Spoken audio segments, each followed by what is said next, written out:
In the late 19th century, a few men built empires and amassed just staggering fortunes. They literally forged modern America with steel, oil, and railroads, changing the country almost overnight. Get this, U.S. Steel became the world's first billion-dollar corporation. That's billion, with a B. So, were they visionary nation builders or just ruthless monopolists? It's a huge question. This was the Gilded Age, shiny on the surface but hiding some deep problems underneath. Okay, so first up, let's look at the captains of industry argument. The heroes of the story, right? The idea was they were brilliant leaders whose hard work and big ideas benefited the whole nation. Supporters would say, hey, they created jobs, drove growth, and funded public works. What's not to love? Andrew Carnegie was a huge believer in this. He felt the wealthy absolutely owed a debt to society. And he put his money where his mouth was, funding more than 2,500 public libraries worldwide. And he wasn't alone. John D. Rockefeller also gave away vast sums to education and public health. He founded major universities and medical research centers, a lasting positive mark for sure.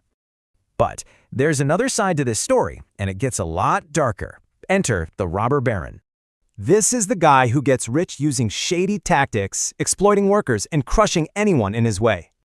They had their playbooks. Carnegie owned the whole process. Rockefeller, he just bought out all his rivals.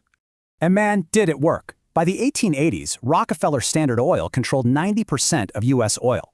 They bankrupted rivals, bribed politicians, and forced workers into just awful, unsafe conditions.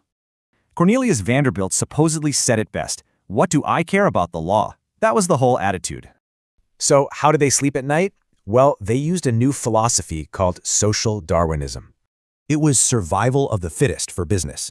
If you were rich, you were simply better. Pretty convenient, huh? But Carnegie pushed back with his gospel of wealth. He said, if you die rich, you die disgraced. Eventually, people got fed up. This unchecked power led to a huge public and governmental backlash. So you start seeing laws passed to limit monopolies.